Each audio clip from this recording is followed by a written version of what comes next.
Hello friends, जय श्री कृष्णा, जय माता दी। मैं दिया अपने शहर से फिर से मिलने आ चुकी हूँ। आज का टॉपिक ये है कि एक आदमी के पीछे एक औरत का हाथ होता है। तो कुछ लोगों को मतलब अकल से पैदल होते हैं कि क्या होता है, कुछ समझ में नहीं आता है यार लोगों का। मतलब कुछ लोगों को समझ में पता है क्या आता है कि मेरी कामयाबी के पीछे अगर शादीशुदा है तो वो सुनो, दिल की बात बता रही हूँ भाई, मैं दिल की बात बता रही हूँ आपको। जैसे मैं ज़िंदगी में महसूस करती हूँ।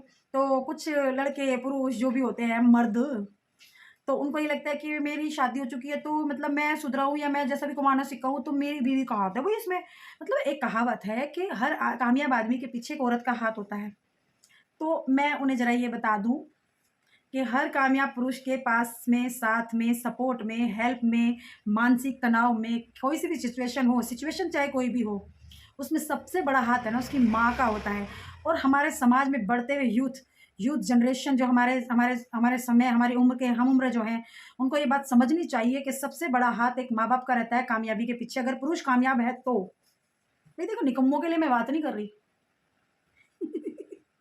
तो निकम्मे ज़्यादा ना उछलें, और मैं उनके लिए ही बात कर रही हूँ जो अगर पुरुष कामयाब है तो सबसे बड़ा हाथ अगर वो गलतफ़हमी लेके बैठते हैं कि माँ मेरी बीवी का है, तो बीवी का तो देखिए रहता ही है, बीवी को रिस्पेक्ट दीजिए, मैं ऐसा नहीं बोल रही, बीवी का रहता है।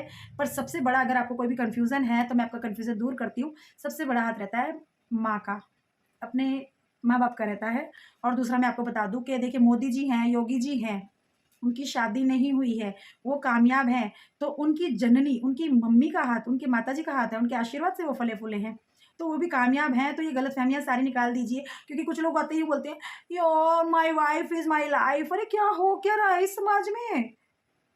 बताओ, समझ नहीं आता।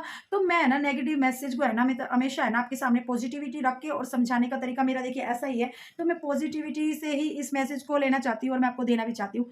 तो इस समाज में है ना बढ़ते इस नए बदलाव जो हमें करने हैं, हम जैसे नए समाज की तरफ जा रहे हैं, तो कुछ अपनी भावनाएँ, अपने अपने दर्द, अपने दिल से जो बातें होती हैं, वो आपके सामने व्यक्त कर रही हूँ।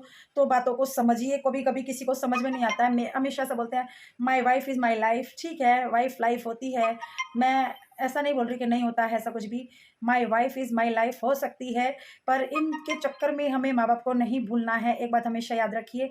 और दूसरी बात यही कहना चाहूँगी कि माँ की जगह माँ होती है और वाइफ की जगह वाइफ होती है। तो दोनों का बैलेंस रख के हम लोगों को ही चलना पड़ेगा। इसलिए ज़्यादा लाइफ में सीरियस ना हो। और देखिए सभी के घर में ये चुटपुट छोटी-मोटी नोक-झोंक चलती रहती है। इसलिए कभी भी अपने आप को ये ना समझे कि ये यार मेरे साथ बहुत बड़ा हादसा हो रहा है, मैं क्या करूँ? तो भई टेंशन लेने की ज़रूरत नहीं है, ज़्यादा डिप्रेशन में आने की ज़रूरत नहीं है। सबके घर की एक कहानी है, मैं आपको डाउट क्लियर कर दूँ पहले। बीवी के साथ भी बैलेंस रख के चलिए और अपनी मम्मी के साथ भी बैलेंस रख के चलिए। सास-बहू में होते हैं झगड़े भई, सबके घर में नॉर्मल है, इसलिए ऐसी तो कोई टेंशन लेने की ज़रूरत नहीं है, डिप्रेशन में किसी को आने की ज़रूरत नहीं है। मैं आपको बता दूँ। हाँ। तो बस यही बताना चाहती हूँ, ये तो मैंने आपकी गलतफ़हमी दूर की है। अब आपको दोनों के रिश्ते ठीक से सँभालने हैं। और देखिए मैं अपने पेज पे, अपने चैनल पे इसी तरह से लेके आती रहूँगी बातें, हर एक मुद्दे पे बात करती रहूँगी। तो किस तरह से कभी-कभी लोग है ना, मतलब पति-पत्नी के झगड़े से टूट जाते हैं। और मतलब एक ईगो रहती है नहीं बोलने का एक-दूसरे के साथ में, और डिप्रेशन में रहते हैं। कभी कोई मरने का प्लान बना लेते हैं, खुदकुशी करने का। तो वो समझते हैं कि शायद मेरे घर में इतना चक-चक पक-पक हो रहा है।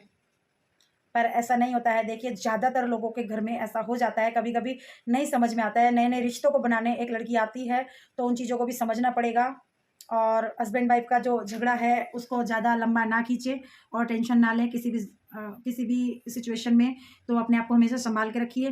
देखिए मैं यही बता दूँ आपको कि लाइफ़ में है ना हमेशा, अगर आपको ऊँचे लेवल पे जाना है तो छोटी-छोटी नोक-झोंक को है ना आपको है ना मतलब पीछे रखना पड़ेगा, टेंशन के बगैर। और ज़्यादा सोचने की ज़रूरत नहीं है इन फालतू के टेंशन।